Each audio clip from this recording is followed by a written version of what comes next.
അപ്പോൾ അത് താഴെ വന്ന് ബ്ലാസ്റ്റ് ആയാൽ ഞാൻ സ്കൂളിൽ മരിക്കുമെന്ന് തോന്നിയപ്പോൾ ഞാനത് ക്യാറ്റ് ചെയ്തു. പക്ഷെ എന്റെ തലയുടെ ഒരു 4 ഫീറ്റ് മുകളിൽ നിന്ന് അത് ബ്ലാസ്റ്റ് ആയി. മഴ പെയ്യുന്നത് പോലുള്ള അതിന്റെ ചെറിയ ചെറിയ ചീലുകൾ എന്റെ തലയോട്ട് ഹെൽമെറ്റിലേക്ക് കയറി. ഞാനെപ്പോഴും അഭിമാനത്തോടുകൂടി പറയാം, എല്ലാവരും എന്നോട് ചോദിക്കാറ് നിങ്ങൾക്ക് എങ്ങനെയാണ് ഇത്രയും ധൈര്യം കിട്ടിയതെന്ന് ചോദിക്കുമ്പോൾ ഞാൻ പറയാറ്, ഞാനൊരു കണ്ണൂർക്കാരനായതുകൊണ്ടായിരിക്കാം എനിക്ക് ഇത്രയും ധൈര്യം.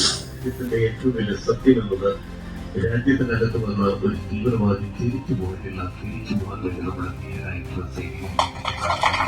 എല്ലാവർക്കും പറയാം, 2008 നമ്മുടെ രാജ്യത്തെ അപമാനം നൽകിയ ഓപ്പറേഷൻ ബ്ലാക്ക് ടൊർണാഡോ എന്ന പേരിൽ അറിയപ്പെടുന്ന 2008 എന്നാണ് അതിന്റെ ടൈറ്റിൽ തന്നെ. മുംബൈയിൽ നടന്ന ടെററിസ്റ്റ് അറ്റാക്ക് അതിന്റെ ഭാഗമാകാവുക. അതിന്റെ ലക്ഷറേറ്റയുടെ 10 തീവ്രവാദികൾ വന്നപ്പോൾ അതിനെതിരെ പോരാടാൻ വേണ്ടി അത് ഇല്ലാതാക്കാൻ വേണ്ടി നിയുക്തമായ MSG കമാൻഡോയുടെ ഭാഗമാകാൻ സാധിച്ചതിൽ ഞാൻ അഭിമാനിക്കുന്നു. കാരണം ഞങ്ങളത് ഡൽഹിയിലായിരുന്നു ഉണ്ടായിരുന്നത്. കാരണം ഒരു ഓപ്പറേഷൻ തുടങ്ങി ഏകദേശം 13 മണിക്കൂറിന് ശേഷമാണ് ഞങ്ങൾ അവിടെ എത്തിയത്. കാരണം വ്യത്യസ്തമായ തലങ്ങളിൽ അവിടെ ടെററിസ്റ്റുകൾ ഇങ്ങനെ വെടിയുതിർത്തുകൊണ്ട് ഏകദേശം 204 ആൾക്കാർ മരണപ്പെടുകയും 600-ൽ പരം ആൾക്കാർക്ക് പരിക്കേൽക്കുകയും ചെയ്ത അവസരത്തിലാണ് ഞങ്ങൾ അവിടെ എത്തിയത്.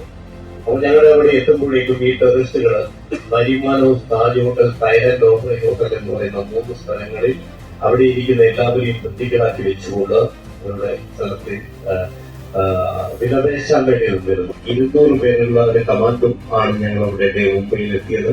ആ കമാൻഡോസിൽ തന്നെ ഒരു 20 പേരുണ്ട്. അൽത്തായി പോകുന്ന ഒരു സ്പെഷ്യൽ ടീം.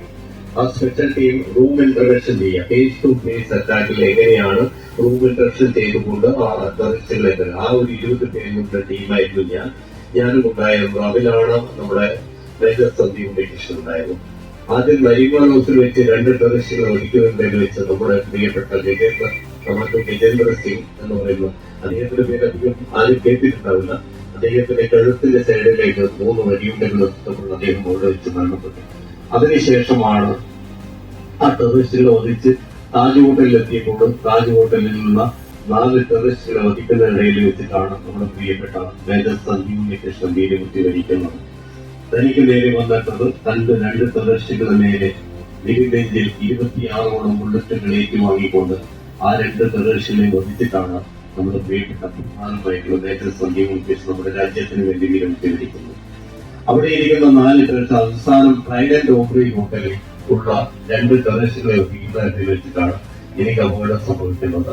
ആ അപകടം സംഭവിക്കുമ്പോൾ അത് 26ാമത്തെ നിലയുള്ള ബിൽഡിംഗ് ആയിരുന്നു. ഹെലികോപ്റ്ററിന് മുകളിലേക്ക് ഡ്രോപ്പ് ചെയ്തു. അതിനെ ഡ്രോപ്പ് ആയതുകൊണ്ട് അങ്ങനെ ഓരോ റൂമും സെർച്ച് ചെയ്ത് അങ്ങനെ 20ാമത്തെ നിലയിൽ എത്തുമ്പോഴേക്കും ടെററിസ്റ്റ് ഇരിക്കുന്ന റൂമിൽ കോണ്ടാക്ട് ആയി. അങ്ങനെ അവിടെ നിന്നുകൊണ്ട് അതിനെ ആ റൂം എൻഗേജ് ചെയ്ത് വെച്ചുകൊണ്ട് നമ്മളെല്ലാ ഹോട്ടലിലുള്ള മറ്റുള്ളവരൊക്കെ സുരക്ഷിതമായ സ്ഥാനത്തെത്തിച്ചുകൊണ്ട്. കാരണം ഈ പറയുന്ന ഹോട്ടലുകളിലൊക്കെ നമ്മൾ കണ്ടൊരു കാഴ്ച എന്നത് അവിടെ ഇരിക്കുന്ന കുറെ ആൾക്കാർ മരണപ്പെട്ടുകൊണ്ട് അവരുടെ ബ്ലഡൊക്കെ ഇങ്ങനെ ചളി പോലെ കെട്ടിക്കിടക്കുകയാണ്.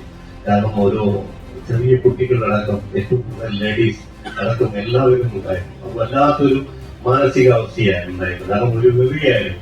പെട്ടെന്ന് തന്നെ എങ്ങനെയെങ്കിലും ഒരു ഇല്ലാതാക്കുമെന്ന വെറി. അങ്ങനെ ആ ഒരു റൂമിൽ കോണ്ടാക്ട് ആയപ്പോൾ ഞങ്ങൾ ആ റൂമിലൂടെ ലംഘനം ചെയ്യാൻ വേണ്ടി റൂമിന്റെ ഡോർ ബ്ലാസ്റ്റ് ചെയ്തപ്പോൾ ആ ബ്ലാസ്റ്റിങ്ങിൽ ആ റൂമിൽ തീ പിടിച്ചു. അതിന്റെ ഉള്ളിലേക്ക് പ്രവേശിക്കാൻ വേണ്ടി പോയപ്പോൾ എന്റെ കവർ ഡ്രസ്സൊക്കെ തീ പിടിച്ചു. അപ്പോൾ എന്റെ കൈയൊക്കെ പൊള്ളിയിരുന്നു. ഇപ്പോഴാണെങ്കിൽ ഞാൻ 2 മാസം അത് പിടിച്ചിരുന്നായിരുന്നു. പക്ഷെ അന്ന് അതൊന്നും തോന്നിയിട്ടില്ല. അങ്ങനെ വീണ്ടും പുറത്തേക്ക് വന്നപ്പോൾ എങ്ങനെയെങ്കിലും ഇല്ലാതാക്കാൻ നോക്കുമ്പോൾ ആ ടെററിസ്റ്റുകൾ RDX ഒരു എക്സ്പ്ലോസീവ് ആണ്. RDX ഒരു 80 കിലോയുടെ RDX പത്രമാധ്യമങ്ങളിലൂടെ വായിച്ചതായിരുന്നു. ആ 80 കിലോയുടെ RDX ഇവിടെ വെച്ച് ബ്ലാസ്റ്റ് ചെയ്യുകയാണെങ്കിൽ ഇതിന്റെ ഏകദേശം ഒരു 100 മീറ്റർ സറൗണ്ട് ഏരിയയിലുള്ള എല്ലാം വിളിച്ചേക്കും. ആ ഒരു അവസ്ഥയിലായപ്പോൾ ഉള്ളൊന്ന് വിളിച്ചു പറഞ്ഞു ധൈര്യമുണ്ട് ഉള്ളിൽ വാങ്ങുന്നു. അപ്പോൾ എനിക്ക് തോന്നി ഉള്ളിൽ പോയി മരിക്കുന്നതാണ് നല്ലതെന്ന് തോന്നിയപ്പോൾ ഞാൻ അതിന്റെ ഇതൊരു ടെക്നിക്കലാണ്. കാരണം മൈക്രോ സെക്കൻഡിന്റെ വാല്യൂ ആണ്. ആദ്യം 4 ട്രിഗർ പ്രസ്സാണ് അവർ വിന്നാവും. അതാണ് ഗെയിം എന്നത്. അങ്ങനെ ഞാൻ ആ ഡോറിന്റെ ഫ്രെയിം പ്ലാസ്റ്റിക് ബാലൻസ് ഉണ്ടായപ്പോൾ ആ ഫ്രെയിം ചവിട്ടി താഴെ ഇട്ടുകൊണ്ട് ഞാൻ അതിൽ മാറി നിന്നു. പക്ഷെ ആ മാറി നിന്നപ്പോൾ അതിന്റെ ഡയറക്ഷനിലേക്ക് ആ ടെററിസ്റ്റ് ഇങ്ങനെ ഫയർ ചെയ്തു. ചെറിയ ഫയറാണ് ചെയ്തത്. ഒരു പ്രാവശ്യം ട്രിഗർ പ്രസ് ചെയ്യും, പിന്നെ വിടും, പിന്നെയും ട്രിഗർ പ്രസ് ചെയ്ത് വിടും. അങ്ങനെ 3 പ്രാവശ്യം ആ ട്രിഗർ ഓപ്പറേഷൻ മനസ്സിലാക്കിക്കൊണ്ട് അതിന്റെ ടൈം കാൽക്കുലേറ്റ് ചെയ്തുകൊണ്ട് രണ്ടാമത് ട്രിഗർ പ്രസ് ചെയ്യുന്ന സമയത്ത് ഞാൻ ഇവിടെ നിന്ന് ഫയറിന്റെ ഉള്ളിലേക്ക് കയറി. പക്ഷെ ആ പ്രദേശത്ത് ഫയർ ചെയ്തപ്പോൾ അതിന്റെ വെടിയുണ്ടകൾ താഴെയാണ് വസിച്ചത്. ആ ഏകദേശം ഒരു 21 റൗണ്ട് അദ്ദേഹത്തിന്റെ മുകളിൽ വേറെ ഞാൻ വെടിവെച്ചു. ആ സമയത്ത് അദ്ദേഹം സ്പോട്ടിൽ വരില്ല. വീണ്ടും ഞാൻ റൂമിന്റെ ഉള്ളിലേക്ക് പ്രവേശിക്കാൻ വേണ്ടി പോകുമ്പോൾ അതിന്റെ റൂമുണ്ട്. ആ റൂമിൽ ഒന്ന് ഫസ്റ്റ് ഡ്രസ്സിംഗ് റൂം, ആ റൂമിന്റെ ഉള്ളിലേക്ക് പോകാൻ വേണ്ടി പോയപ്പോൾ എന്റെ റൂമിന്റെ സൈഡിൽ നിന്ന് എന്റെ വേനൽ പിടിച്ച് ഉള്ളിലേക്ക് വിളിച്ചു. അങ്ങനെ ഞാൻ വിട്ടു.